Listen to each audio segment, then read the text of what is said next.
Me now. Okay, so we are welcome to the first trimester point of care ultrasound. So this is going to be a lecture, or this is going to be a webinar where we are going to be integrating ultrasound care into what's it called, into wholesome clinical practice, especially at the level of the point of care. And so we're going to be talking about the sonographic evaluation of miscarriages. We're going to be talking about how the ultrasound properly applies to miscarriage assessment within a clinical setting.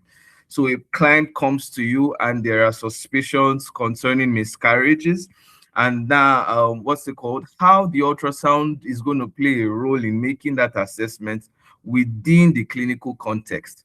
The ultrasound is a very sufficient tool that supports the diagnostics of miscarriage. However, we must be able to draw a line where it plays its own role and leaves clinical assessment to what's it called, take over and make, and you can use it eventually to make a full diagnosis. So my name is Dr. Shokwe, and I will be telling you the most applicable standards, what applies, what you should do and what you should not do, basically, such that you'll be able to help your clients or your patients optimally.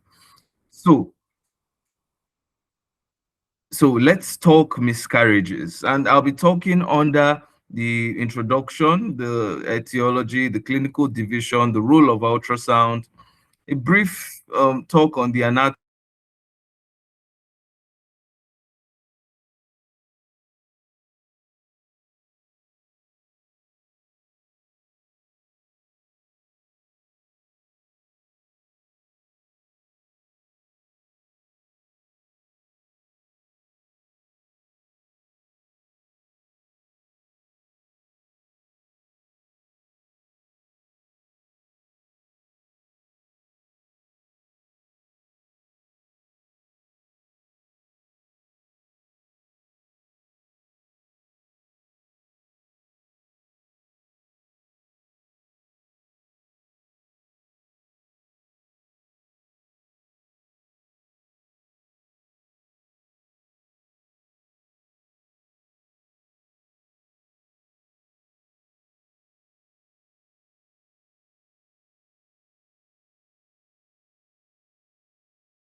Wow. I believe we can hear me now. I'm so sorry. Oh boy. Okay.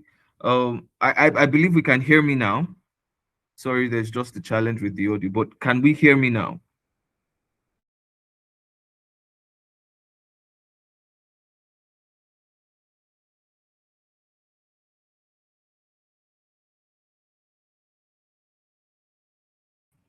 Wow. Okay.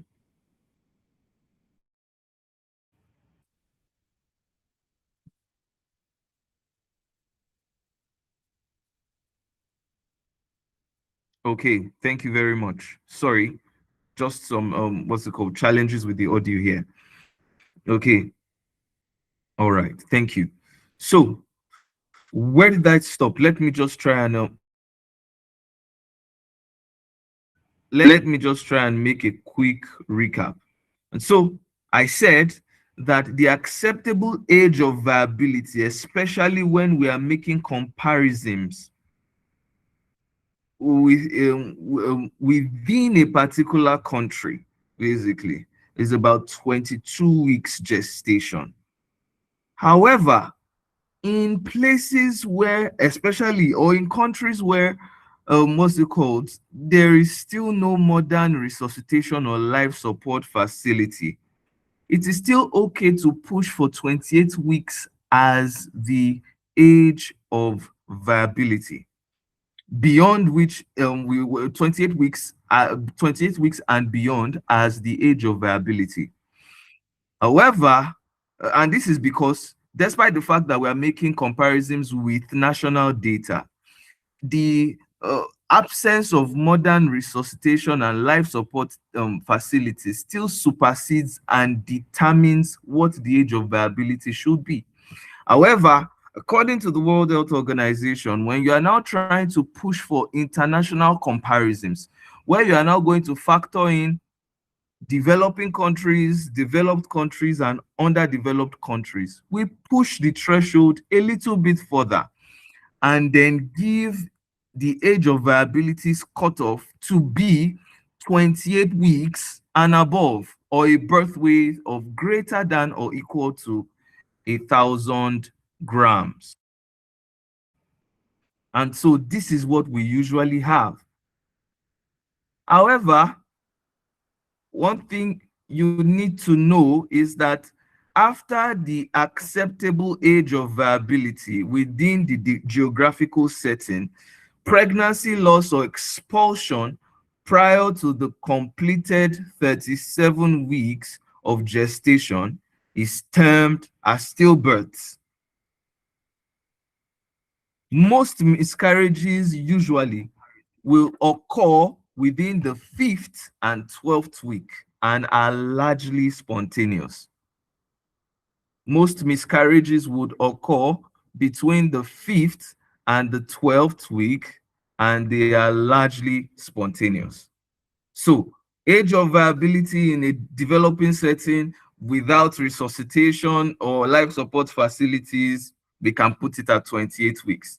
But then if you are talking probably in a place like maybe the United States of America, where modern resuscitation facilities are available and they are trying to make assessments within the country itself, maybe between the state of California and Michigan and all of that, and they are trying to look at the data basically, and the age of viability is important. WHO tells us that we can push it down to about 22 weeks. That is in a developed nation where modern resuscitation is available. However, within Nigeria, even though we are trying to, what's it called, work with national statistics, and we are comparing two states together, modern resuscitation and life support facilities will still influence the age we will give viability at that moment in time. That's just one concept I want you to understand according to recent updates. So most miscarriages, like I said, occur within the 5th and 12th week. And what are the causes of many of these miscarriages? The etiology is complex and multifactorial. It's a combination of multiple factors, and many times a combination of many of these factors I'm going to list will produce a single miscarriage experience. However, it's very important to note that a single factor can still be responsible. In 50 to 70% of cases, what's it called?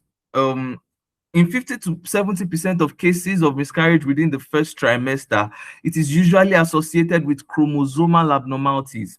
And remember, we said that most miscarriages occur within the 5th and 12th week. So many of them occur within the first trimester. Now, within all of those cases in the first trimester, 50 to 70% of cases, chromosomal abnormalities. And it seems to be the most common.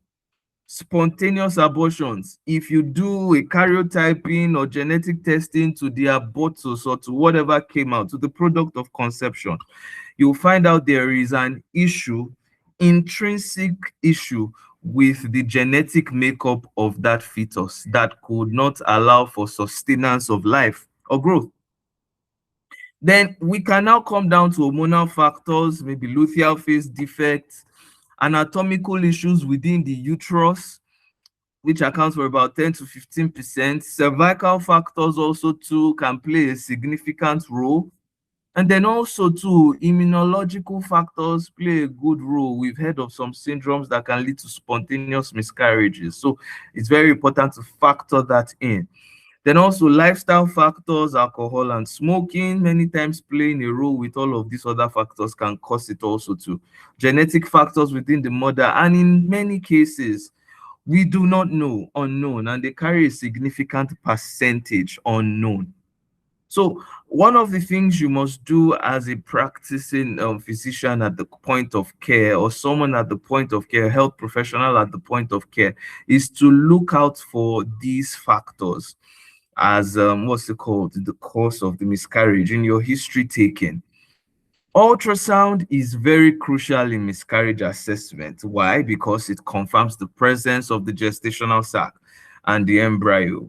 It would help you evaluate fetal viability. And then also it will detect abnormalities in fetal development. For example, if there will be if the ultrasound is so good that sometimes you can even have what's it called, an idea into the prognosis of the viability of a fetus and tell us whether there is going to be a miscarriage is probably going to be seen in the future.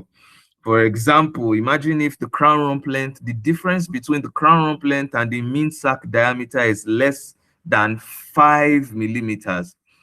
Regardless of the viable or heartbeat that is active, there's a likely propensity that that eventually might lead to a what's it called, a miscarriage.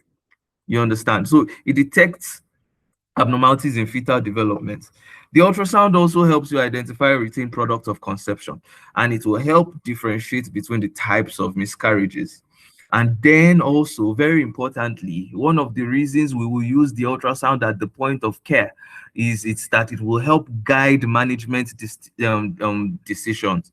In a case whereby the product of conception has been completely expelled, basically, and bleeding has stopped, we might not need any form of intervention except for maybe just the key what's it called, antibiotics in the post-abortal care.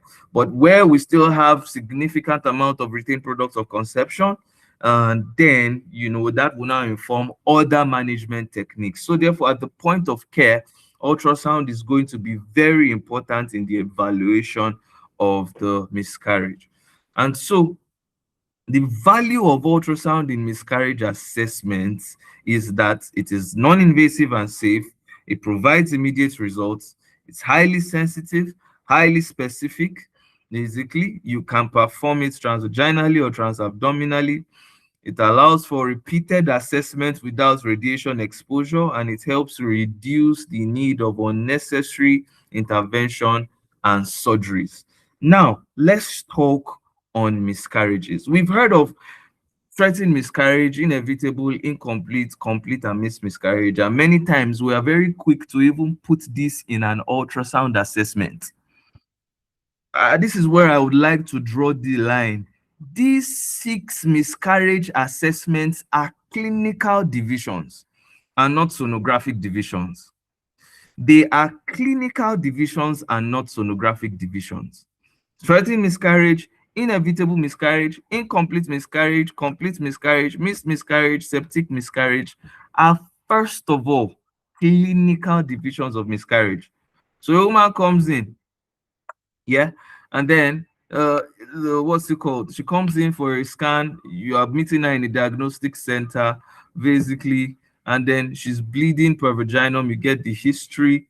No full clinical examination. You just put the ultrasound before, and then probably maybe you see some retained products of conception, and then you on your report you are writing incomplete miscarriage. Well, that's not the most ideal thing to do, basically. It's not the ideal thing to do. The assessment of incomplete miscarriage is to be made clinically by the doctor with your ultrasound reports, with your ultrasound reports, as well as the history and the clinical examination. Each clinical classification has its own characteristic ultrasound features, and it is those ultrasound features you are to put as impressions on your results, basically. Except if probably you are at the point of care and you are the one making the clinical assessment, both with a history, physical examination, and a speculum, then you now use the ultrasound. Then you can now make the assessment and say, okay, it is so and so and so. But what we are to pay attention to when documenting the ultrasound features, when we are documenting the ultrasound reports, are the associated features that usually come with these clinical divisions of miscarriages. So wholesome clinical assessment is achieved by correlating these findings with the patient's clinical presentation. Don't just assign a clinical miscarriage subtype based on ultrasound findings alone. Report the characteristic sonographic finding, then correlate it with the clinical presentation before making the final diagnosis. And so therefore, what I'm going to be talking about right now in this particular presentation will be the associated or characteristic ultrasound features that you will find with these miscarriage types clinically, basically, which is what you will report, basically, which when is now looked at in the clinical context, then your full wholesome clinical assessment can be made. Good. So before we go into that, let's look at what the normal female pelvis looks like. Most of us have been doing the ultrasound for a while. If you are joining in on this, or many of us have read the books, this is how a classic transabdominal ultrasound of the uterus looks like, with the bladder in front, which you can see as this anechoic pocket here, and then you have the uterus behind. And then you can notice the thing, the most important thing I want you to notice here is the thin echogenic endometrial interface you can see in the middle here, because almost all of the changes associated with this miscarriage will occur here. This is how it looks normally. And then also, if we make an assessment of the transvaginal, which does not need a full bladder, we would see that very same thin echogenic endometrial interface as well. This time you might not see the bladder, you will have the uterus in full view. You have the uterus in full view. I believe we can hear and we're following. If you are, you can just put it in on the comment section such that I can know that we're, on the same page. Yeah. So, and then when we're looking at first trimester ultrasound anatomy, we have these are two classical pictures of how they would look like at certain points in development. On the left, we have just the gestational sac surrounded by decidualized endometrium, while on the right, we have the fetal pool already developed within the gestational sac. basically. And then if you put a fetal, if you try and check for the cardiac activity, you know that's where you're going to see some cardiac activities if the fetus is viable. We will only be able to call it first trimester ongoing gestation, like I've said in previous webinars, if we are able to get a heartbeat. If we're not, then we have an issue.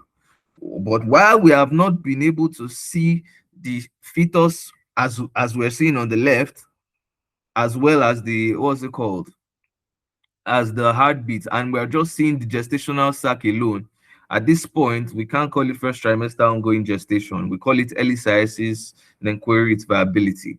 Is that okay? And then depending on the sac size, it can be a pregnancy of uncertain viability or just a very early sciasis. And so here we are seeing a progression in the stage of development. Courtesy 1, 2, 3 radiology, we're seeing what happens within the 4th and 5th week. On the transvaginal ultrasound, you are just going to see that tiny intradecidual sac sign, which you can see. This is as early as you can see it within the 5th week via the transvaginal ultrasound scan. Is that okay? Then when the sac enlarges a little bit, we now begin to see another donut within that very sac we saw. And then usually the endometrium will have also changed. You can watch our first trimester scan on the webinar. In one of the previous webinars, I talked in detail about this. You have the yolk sac developing. Then around the 6th week, around the yolk sac, you now begin to find the embryo developing. Is that okay? And then after that, the embryo becomes a little bit bigger than that yolk sac, and then occupies much of it. Yeah. And then you have an anion, an amnion around it, and that happens around the 7th to 8th week. Things begin to take shape. So this is the progression. So again, you can see the yolk sac and the developing embryo. It looks like a ring, a proposal ring, basically, and that's why it's called the diamond ring sign. And then here we have developed a little bit, and then we're around 8 weeks, and we can see 8 weeks, 5 days, according to this image here, and we can see the what's it called, the fetal pole, basically. So now, having understood this, now let's now talk on the clinical divisions of the miscarriage and the ultrasound findings and the impression that should be on the ultrasound report. So what is a threatened abortion? What we have is a woman with a suspected pregnancy. Take note, confirmation of pregnancy is done via the ultrasound scan. Last menstrual period being missed, which is amenorrhea, and the pregnancy test by blood or urine only help to suspect pregnancy. Confirmation is done by the ultrasound. A woman can only be confirmed pregnant by the ultrasound. And who knows why? Because there are many reasons why you can miss your period, and there are many reasons why the pregnancy test can be positive without you being pregnant, basically. Tumors that produce HCG can make you look pregnant, basically. A previous pregnancy that is aborted can make you look pregnant. Some hormones with what's it called, similar protein chains like ACG can give a false positive report. I think an example of that is the human placental lactogen that can be confirmed. So all of these is used to suspect pregnancy, but confirmation is via the ultrasound.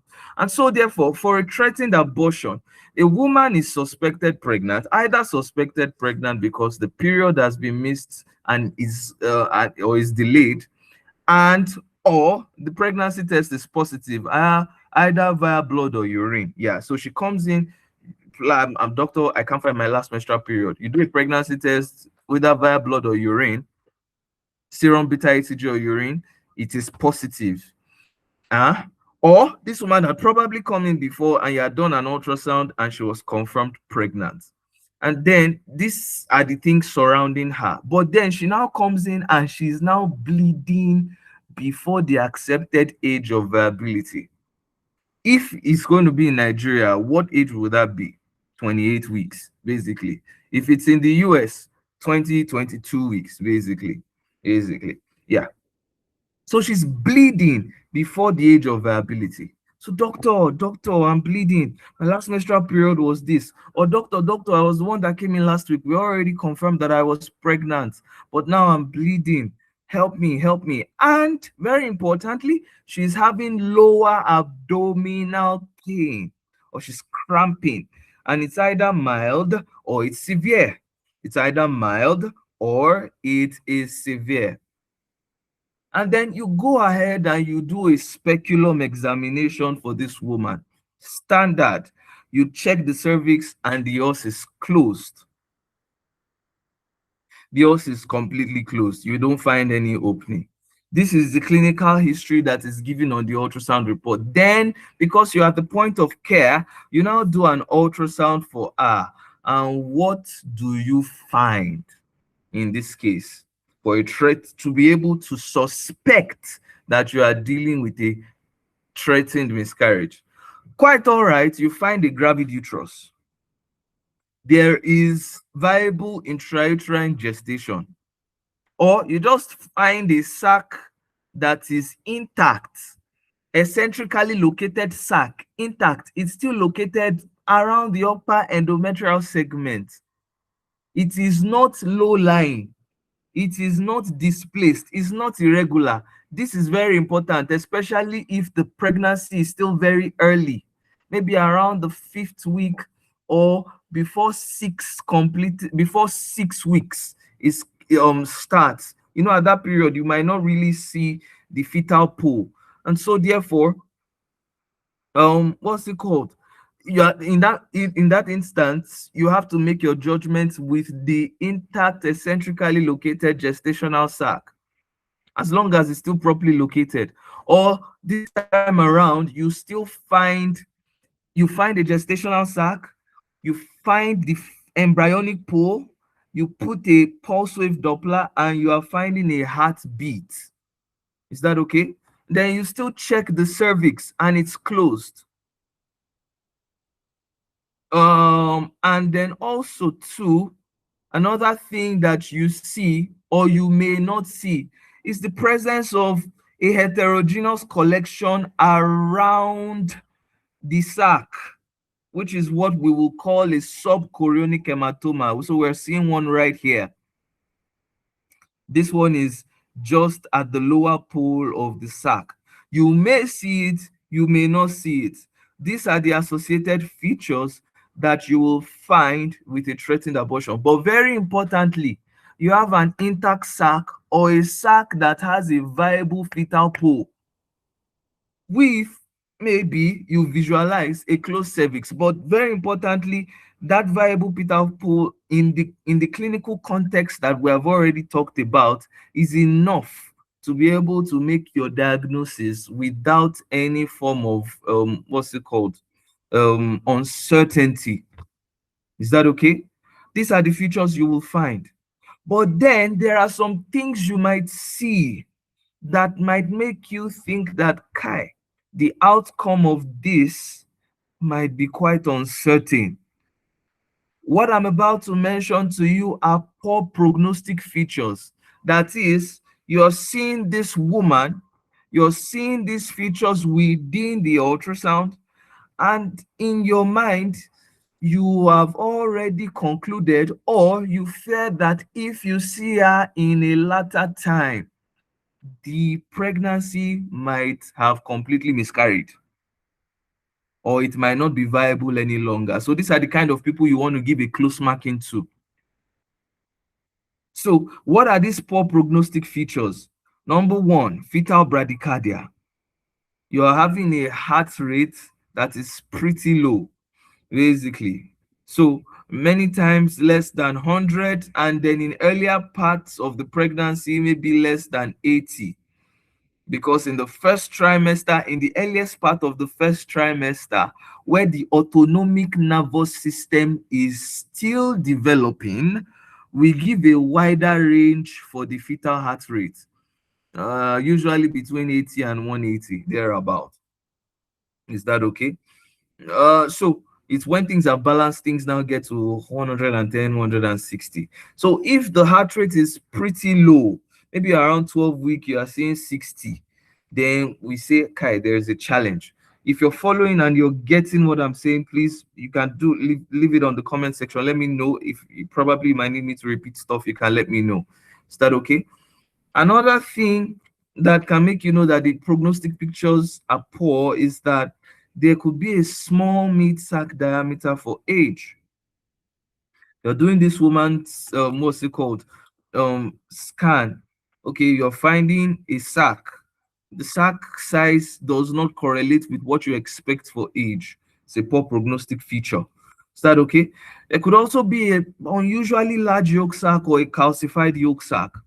Is that okay? And then another thing I told you is that in millimeters, if you take the difference between the mean sac diameter and the CRL and it's less than 5, that's a poor prognostic feature, even in the presence of a normal heart rate.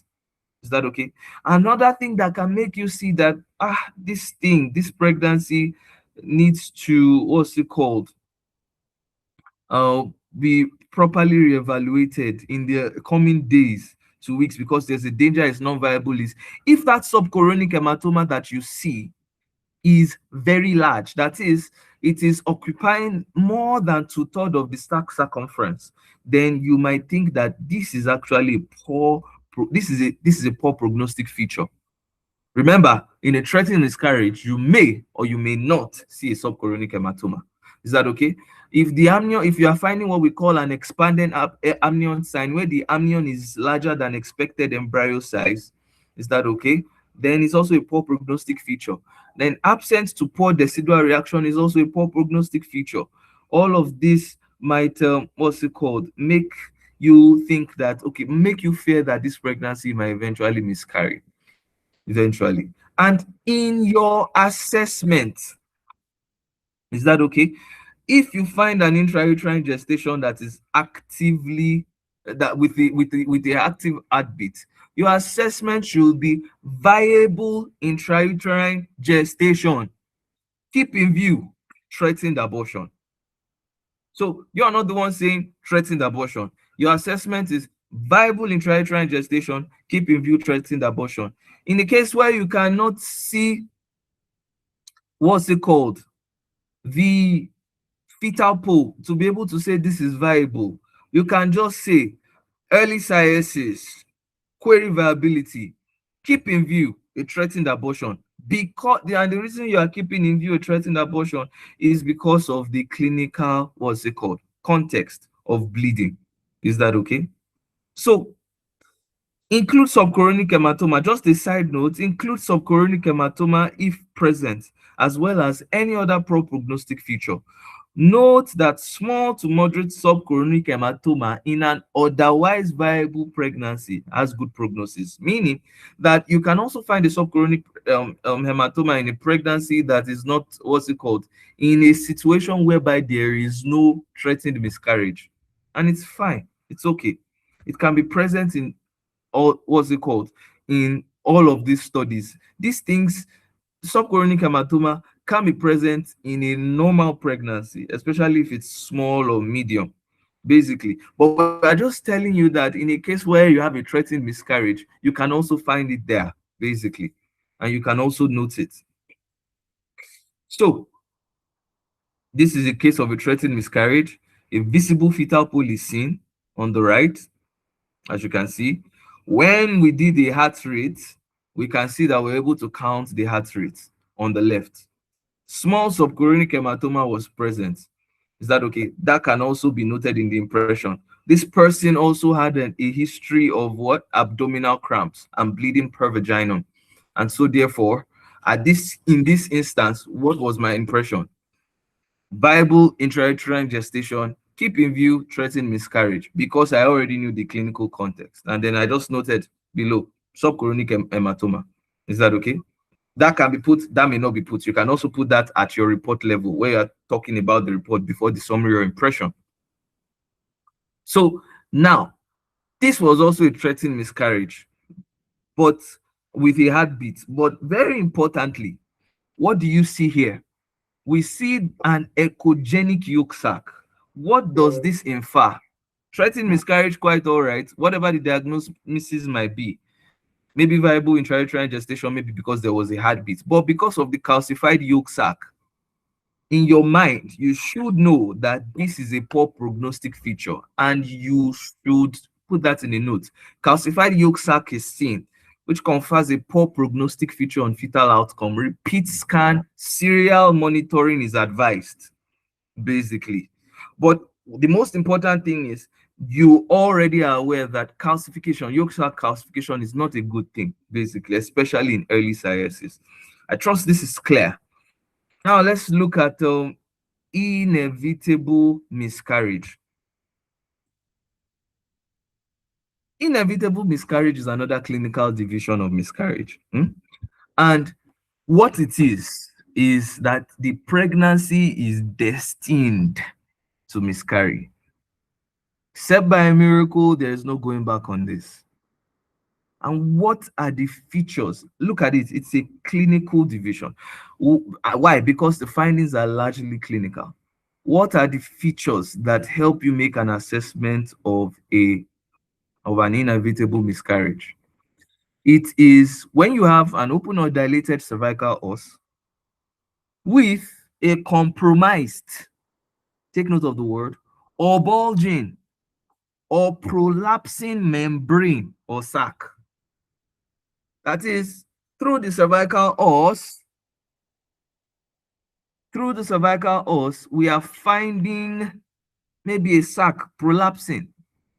Is that okay? Maybe.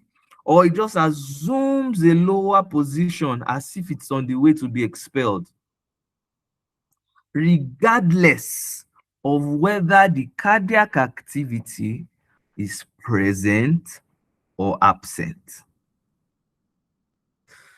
Dilated cervical os, compromised sac, regardless of the heartbeat.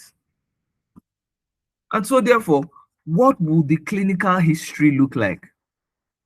It will look like a woman with a suspected pregnancy. The last menstrual period is already greater than a month and the PT is positive, or she has been previously confirmed pregnant. Then she comes to you bleeding, maybe less than 20 weeks, she bleeding. Is that okay? And then there's a lot of lower abdominal pain or cramping, mild, moderate, severe. Is that okay? You do a speculum examination, and what happens? You look through the cervix, os opened.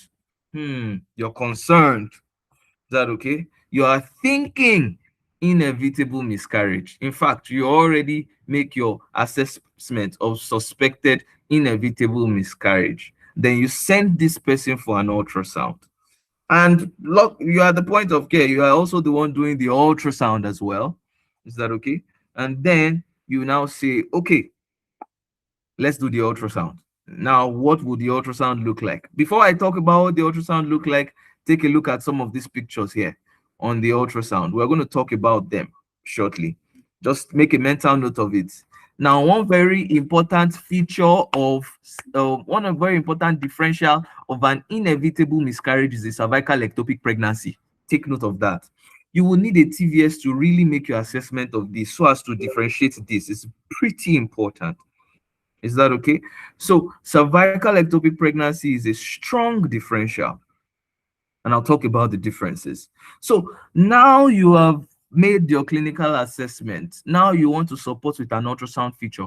What are the associated ultrasound features you will see that will be consistent with an inevitable miscarriage? Number one, you could have a distorted, elongated gestational sac. Distorted or elongated gestational sac. Take a look at it here. Look at this. Distorted, normally supposed to be firm and gives this round, robust appearance. But look at it being distorted here, and look at it being elongated. And very importantly, the sac is in a low position. It's in a low position, and it may bulge through the os. If you now decide that, okay, I'm gonna do this scan today, I'm going to do this scan in the next 48 hours. I'm going to do the scan in the next 72 hours, whatever you're doing, which is what we're calling serial scanning right now. Serial scanning may show progressive sac descent, so such that you met the sac at a certain level the last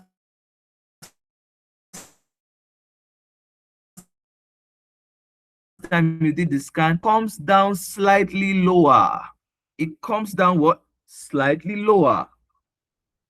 Is that okay? And so, what's the next thing?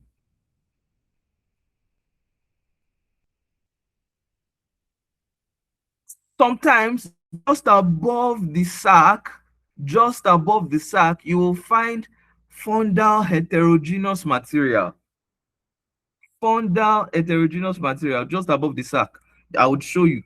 And then one thing you need to know about the fetal pole is that the fetal pole may be present with or without a heartbeat. So take a look at this diagram here. Here we're seeing a fetal pole and a pretty distorted yolk sac. So that is the fetal pole being present here. This one does not look like it will have a heartbeat.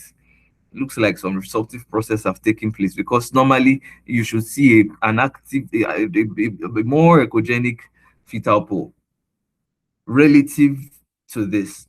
Is that okay? In this case, what are the things you can say, especially when you have an idea of the clinical history? Number one, miscarriage in progress, imminent miscarriage, or you can just report low-lying intrauterine gestational sac with or without fetal viability features, depending on what you found. Depending on what you found, I think that's safer. Low-lying IUGS with fetal viability features, without fetal viability features. Is that okay? Many times it gets to drop.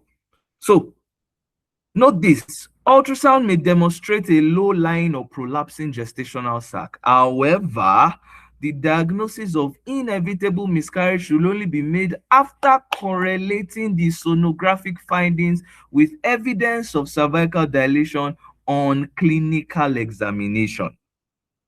So it's not really the best for me to look at a report, an ultrasound report, and I'm saying inevitable miscarriage. Summary, bam. No. We know it could be an inevitable miscarriage, but let's put the ultrasound assessment this way.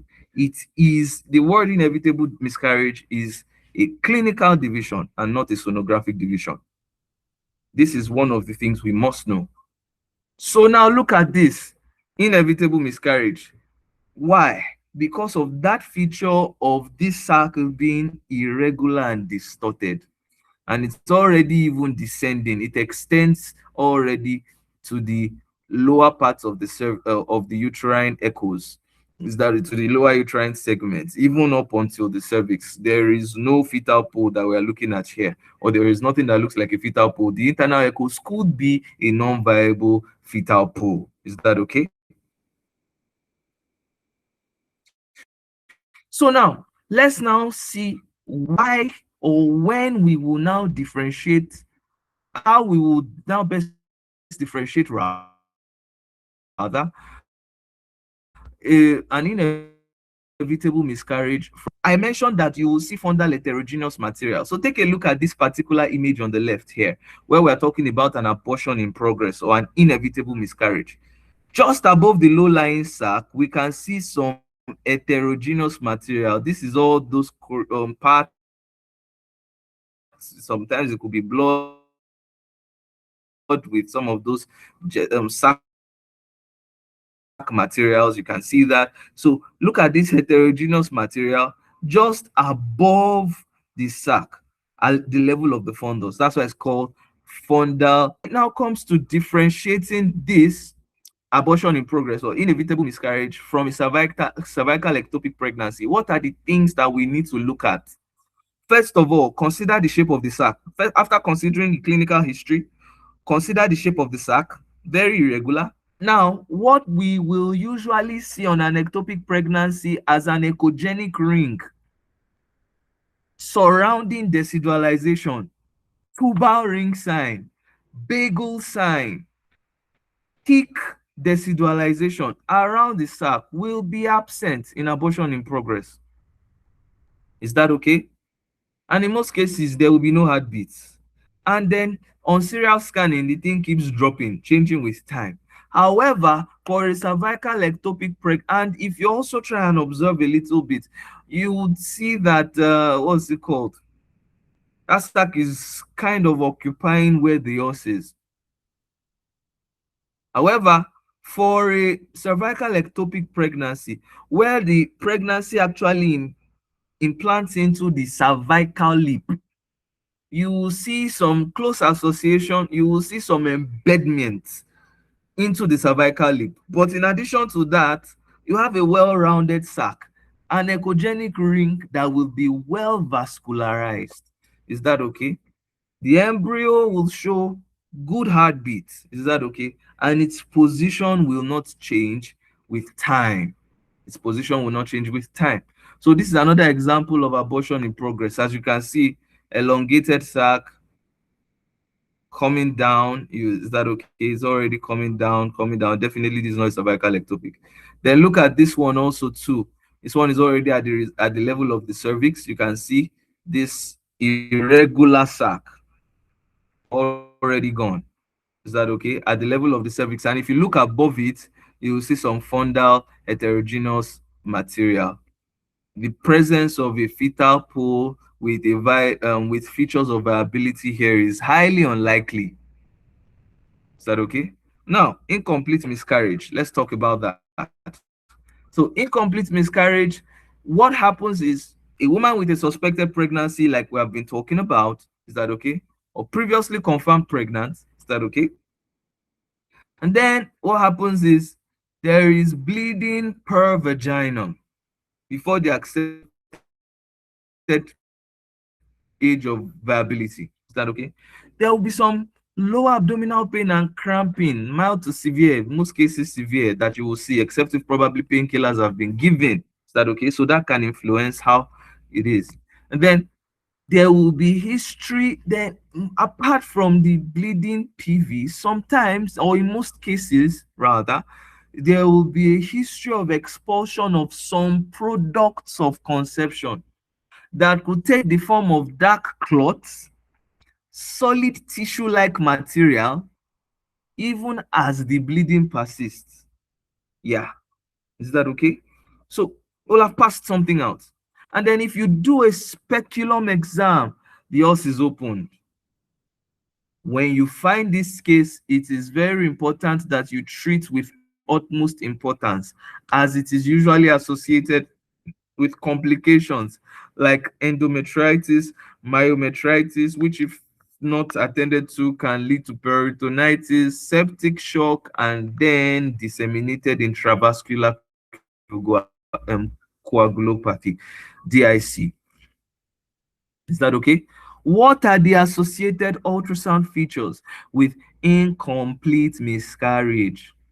Now, the ultrasound feature is variable, very variable. But one thing characterizes them all. The endometrial echo, compared to how we saw it in the normal case, the endometrial echo is heterogeneous, non-uniform, with irregular endometrial echoes. So it is non-uniform, non-uniform. And then when we are talking about thickening, before we used to say 15 mm, actually not so. We have seen a lot of cases of incomplete abortions, or where we make an assessment of it, basically. But the endometrium is not thickened, but it's not as thickened as 15, but it's quite heterogeneous. And we have the history that is consistent with one of someone who was previously pregnant, and this looks like an incomplete abortion. Is that okay? So what's the mark for saying this thing is thickened enough for us to be able to say, okay, this might be an incomplete abortion? Because a lot of people now make the mistake of saying, because it is not up to 15, I don't think it's going to be an incomplete abortion. So when we're talking about diffuse, when we're talking about endometrial thickening that will be consistent with maybe what we'll find in an incomplete miscarriage as a result of the presence of a retained product within it, we're talking about diffuse or focal thickening that is greater than 10 millimeters. diffuse or focal thickening greater than 10 millimeters of the endometrial echoes that even follows dilatation and curettage or follows spontaneous abortion. Not 15, which used to be a figure that was associated with endometrial hyperplasia. Not 15. Not which 15, if you see that 15, fine. But if it's less than 15, fantastic. As long as it's greater than 10, after curettage or after a spontaneous abortion, we can make an assessment. We can correlate this with an incomplete miscarriage and make an assessment of a retained product. You will not also find a defined gestational sac or fetal pole. You won't find that. It won't be present. Then also too, sometimes if we decide to characterize what is inside, we might find mixed echogenic non-definable masses. And you might just now find some fetal parts. Sometimes you will just see something that looks like an embryo that is, just irregular. Yeah. So that can be there. Is that okay? And then sometimes there will be prominent vascular supply and feeding vessels. Is that okay? Except when you have chronic cases where the retained product now becomes avascular. What will be your ultrasound assessment in this case? Retained product of conception. Retained product of conception. So look at it. So this is it here, heterogeneous endometrial echoes, retained product of conception. This here is showing how vascular this is. Then this one here is showing a pretty thickened endometrial echo with some poorly defined components, with a setting of a previously pregnant woman who is bleeding per vaginal and cramping and probably had passed out some product of conception. It's pretty vascular. Is that okay? This is another one. You can see it, heterogeneous endometrial echoes. It's pretty thick, literally. We are measuring it. And that thickness is the AP thickness. So we're not talking about the length. You can decide to measure the length, but our major concern is the anterior posterior diameter. Greater than 10 mm, retained product of conception. So this is another one again. Look at this. And retained and heterogeneous endometrial echoes suggestive of retained product of conception, whose history is consistent with a previously detected pregnancy. Is that okay? So look at this. This is not up to 15, but the endometrial echo is thickened and it looks heterogeneous. The setting has already is similar to what we have for an incomplete miscarriage, retained product of conception. So 10 mm is that our cutoff. Now, complete miscarriage. So this woman is suspected pregnant or was previously confirmed pregnant. The bleeding has ceased or significantly reduced, maybe just 1 or 2 spottings, before the accepted age of viability. That means she was bleeding before, but no longer. It's just spotted. Little left. Is that okay? Then there is a history of expulsion of all POC, either spontaneously or ED&C was done. Is that okay? And then you now do speculum exam and the os is closed. You are thinking of a complete miscarriage. Is that okay? In this case, you will have an empty uterus with no fetal components or with no product of conception. The endometrial plate will be visible. Is that okay? And what's it called? Usually, if we look at that central cavity interface, the thickness will usually be between 5 millimeter or less. You have taken out everything, and then you're having it about 5 millimeter or less.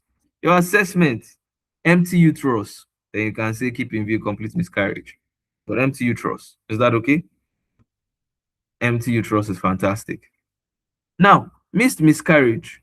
Now, this is where, what's it called? That assessment I talked about, where you don't immediately give, what's it called? from observations. You don't immediately give a clinical division, what's it called, label a clinical division on ultrasound. Basically, this is where we might beg to differ a little bit, because certain criterias on the ultrasound can make us make an assessment, especially with a clinical context that we already have. And let me explain further what that means. By definition, a missed miscarriage is a dead or retained fetus without expulsion before the accepted age of viability. So it's not expelled. And when we talk about the clinical history, the woman definitely has been confirmed pregnant before, or she's suspects pregnancy. She's probably been happy. She doesn't have any symptoms. She doesn't have any symptoms at all. And then on some occasions, maybe she might just complain of mild spotting. I've seen a case where many of them complain of mild spotting, just complain of some spotting. Yeah.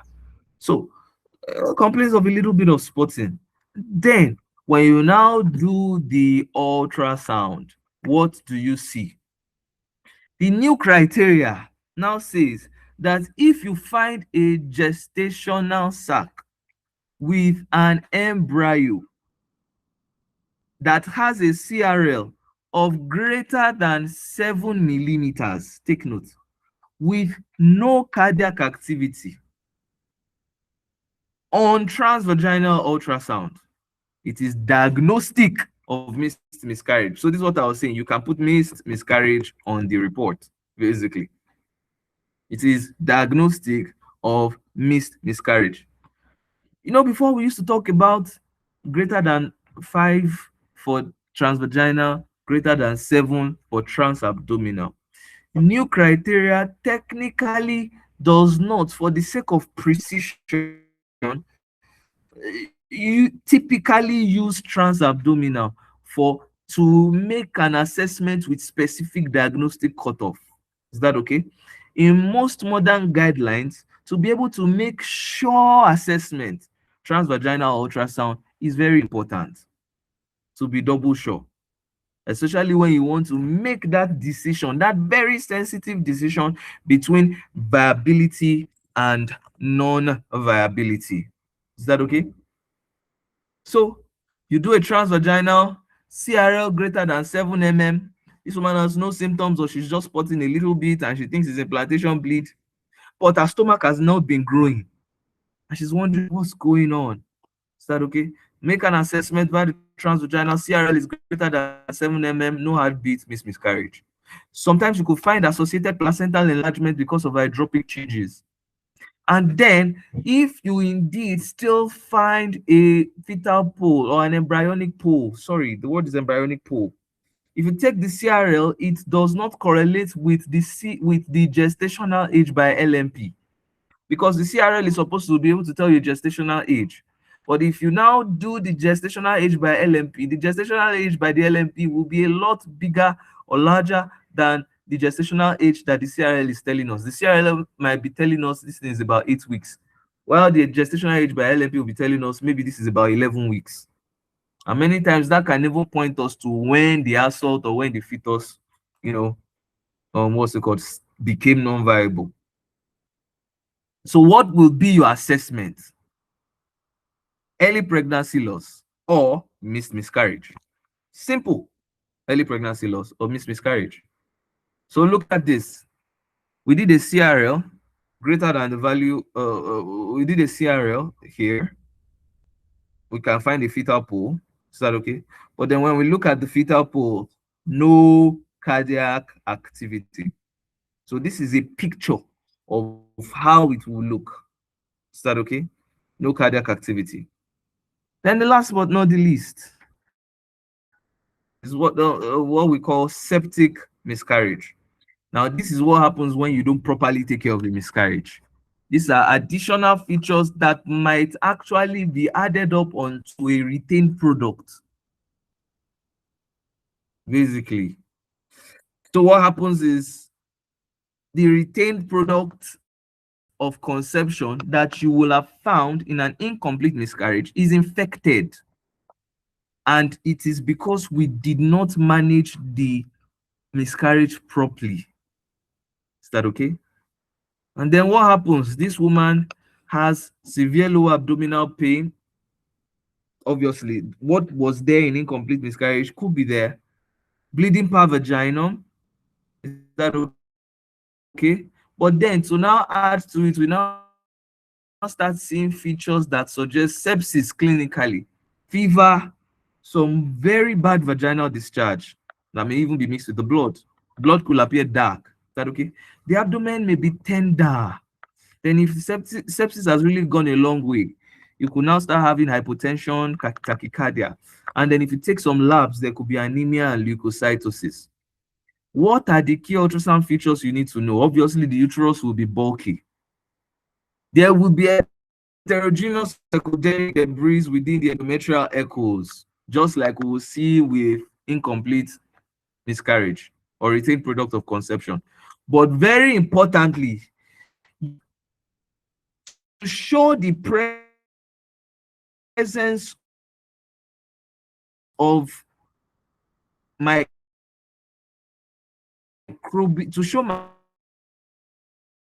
microbial presence, one very important thing you will see within the uterine wall will be gas shadows. Gas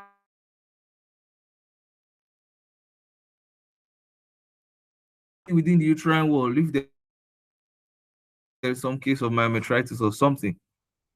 Is that okay? So all the product of conception, if you find with intrauterine gas shadows, is that okay? Then you can now say correlates clinically for possible septic miscarriage. Is that okay? Correlates clinically with what's it called to rule out possible septic miscarriage. Is that okay? So look at it. Look at these pictures. Multiple echogenic shadows, as you can see. And then when there is air bubbles, you find air bubbles can also be located. Air bubbles and gas shadows. Once there are air bubbles as a result of microbial activity, you could also see these air bubbles as this, this this echogenic, multiple echogenic foci clustered within the endometrial echoes also too as well. Is that okay? So air or gas shadows. So some gas shadows here, and then you can see some air bubbles here. Is that okay? And so let's look at a brief summary table. So threatened miscarriage, bleeding PV. Look at the symptoms. Less than 20 weeks, some pain. Pregnancy has been previously confirmed. The os is closed. What are the ultrasound findings? You will still find a viable intrauterine gestation with an intact sac. Is that okay? Inevitable miscarriage, bleeding PV, less than 20 weeks, moderate to severe cramping, no POC expelled yet, however, the os is opened. And what you find is a distorted, elongated sac, which will be occupying the low position or extending lowly. Is that okay? And then there will be further heterogeneous material. One very important thing I need to know is its differential, which is cervical ectopic pregnancy. Is that okay? Then bleeding PV, less than 20 weeks for incomplete. Os is open. What you find is thickened irregular heterogeneous endometrium 10 mm. We talked about non-definable irregular sac, mixed echogenic masses, with or without visible fetal parts, and prominent vascularity or color Doppler, except in chronic cases where it becomes avascular. Is that okay? Complete miscarriage, empty uterus, a thin endometrium, usually less than 10, usually less than 10, many times less than 5 to 10, visible plate or stripe, no product of conception,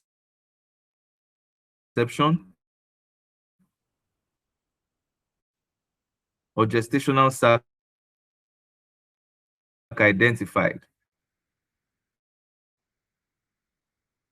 Is that okay? Usually asymptomatic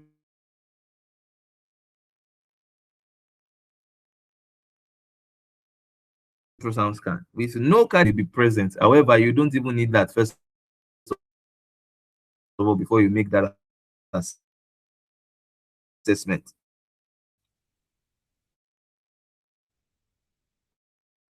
Septic miscarriage, severe low abdominal pain, fever, malodorous discharge at the initial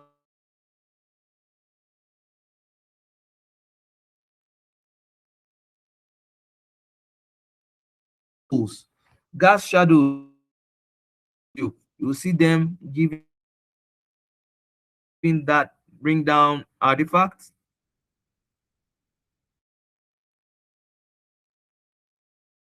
What's it called? And then air bubbles. Those is more of a clinical assessment when a miscarriage has occurred more than once.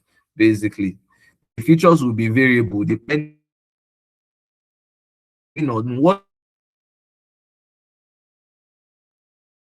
level of the clinical division you what's it called you are at, basically.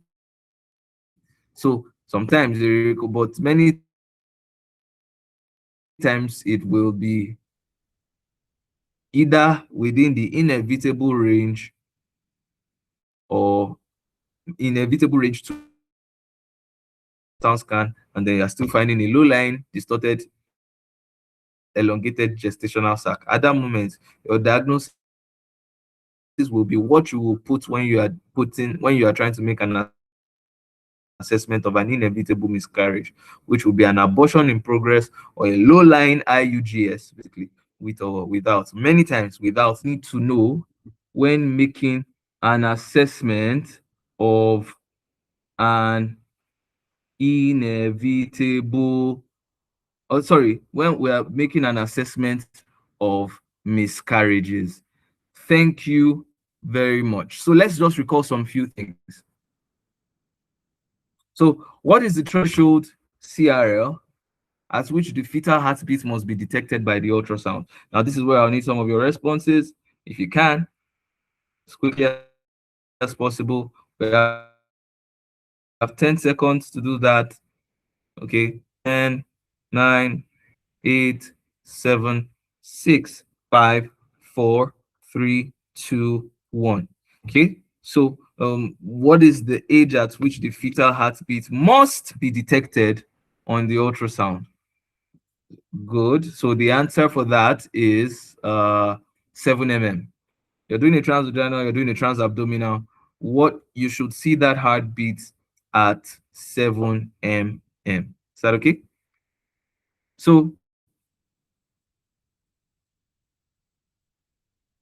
is that okay? So in the definitive assessment of a fetal viability, when the crown rump length is greater than or equal to 7 mm on a TVS, fetal heart rate must be must be, what's it called, heard. Remember, I've told you the new criteria. Basically 5 mm was what we used to use, and if we don't see it, we will need to give it till 7 mm before we say this thing is no longer alive. If we don't find it at 5 mm, yeah, basically we can still give some 2 weeks with pregnancy of uncertain viability because of small embryos. Is that okay? But we got to wait till 7 mm before we draw that line, even on a transvaginal ultrasound, according to new criteria, before we say it must be heard. So take note. A lot of what we used to say before was transabdominal ultrasound 7 mm, transvaginal ultrasound 5 mm. But now everybody has agreed that definitively transvaginal is the best for resolution purposes, and everything should be 7 mm. So just have those two schools of thoughts in mind. Is that okay? The new and the old.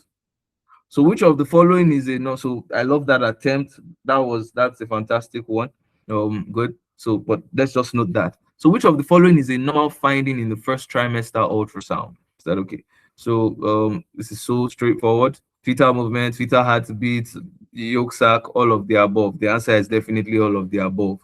You should find all of the above in a first trimester ultrasound, basically. And at certain stages, they begin to change or evolve. So, what's the purpose of measuring the crown rump length in a first trimester ultrasound? Is that okay? Obviously, this is so straightforward, either to determine the fetal weight, to determine gestational age, to determine fetal sex, or to determine placental location. Who knows it? 5, 10, 9, 8, 7, 6, 5. You can just put the option, either A, B, C, or D. So, for the answer in 5, 4, 3, 2, 1. So we have the answer is B, to determine gestational age. So straightforward. Is that okay? So we are determining gestational age, not sex, not. So if you see a result where they told you the child is a male because the crown rump length is 12 mm, run away. So you can determine the fetal weight by it. Fantastic. Fantastic. Thanks so much. I see the comments. Good. So this is just some concerning what's it called, some knowledge. What does the depth knob control on the ultrasound machine? The frequency, the gain, the distance between what's it called, the transducer, and what's it called, the image depth, or 10, 9, 8, 7, 6, 5, 4, 3, 2, 1. So the answer is C. Depth allows for more penetration so that deeper segments of the image cross section can be ultrasound machine. The frequency of the ultrasound waves, number 1. The amplitude of the ultrasound waves, number 2. The brightness of the ultrasound, 5 seconds.